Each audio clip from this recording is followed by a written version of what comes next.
Welcome to our channel.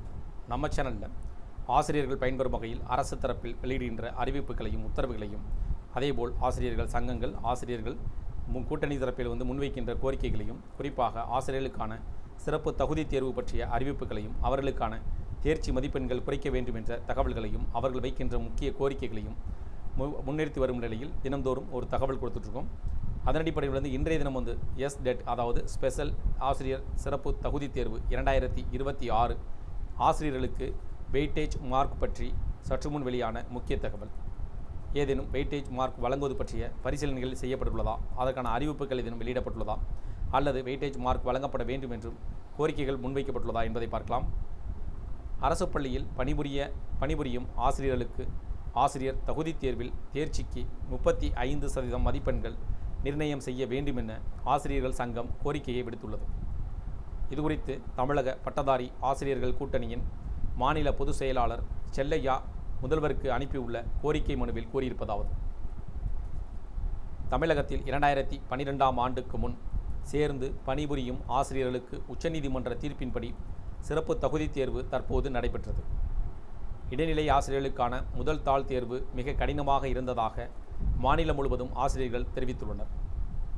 மேலும் 1ஆம் வகுப்பு முதல் 5ஆம் வகுப்பு வரையிலான பாடத்திட்டம் என அறிவித்துவிட்டு 10ஆம் வகுப்பு பாட வரையிலான வினாக்கள் கேட்கப்பட்டிருந்ததாகவும், 75% கேள்விகள் நேரடியாக பதிலளிக்கும் வகையில் இல்லாமல் மிக கடினமான முறையில் இருந்துள்ளது என்றும் தெரிவித்தனர். அதேபோல் 2ஆம் தாள் தேர்வும் பாதிக்கு மேல், குறிப்பாக 75%க்கு மேல் கடினமாக இருந்துள்ளது. இதனால் தேர்ச்சி சதவீத மதிப்பெண்களை ஒரே மாதிரியாக, அதாவது 35% நிர்ணயிக்க வேண்டும். 1ஆம் வகுப்பு முதல் 5ஆம் வகுப்பு வரை பாடம் எடுக்கும் தொடக்க கல்வி ஆசிரியர்களுக்கு தகுதி தேர்வு நடத்தி அதில் உள்ள பாடத்திட்டத்தில்தான் கேள்வி கேட்க வேண்டும். அதேபோல் 6ஆம் வகுப்பு முதல் 8ஆம் வகுப்பு வரையிலான பாடங்களில் தான் பட்டதாரி ஆசிரியர்களுக்கு கேள்வி கேட்க வேண்டும். பாடத்திட்டத்தை அறிவித்து அதிலிருந்து விலகாமல் தேர்வுகள் நடத்த வேண்டும்.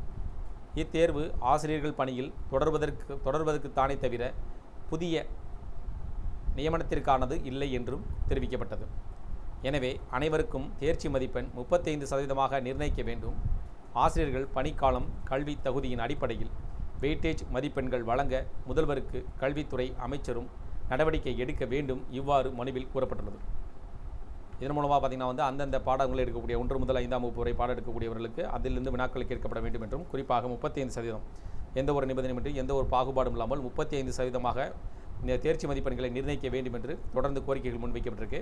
தற்போதும் இது சம்பந்தமான ஒரு கோரிக்கைகள் தமிழக பட்டதாரி ஆசிரியர்கள் கூட்டணியின் மாநில பொதுச் செயலாளர் செல்லையா முதல்வருக்கு அனுப்பியுள்ள கோரிக்கை மனுவில் இவ்வாறு குறிப்பிடப்பட்டிருக்கு. இந்த கோரிக்கைகள் உங்களுக்கு பயனுள்ளதாக இருந்துச்சுன்னா இந்த வீடியோக்கு லைக் பண்ணுங்கள். மீண்டும் இதேபோல் ஒரு பயனுள்ள தகவல் சந்திப்போம். நன்றி.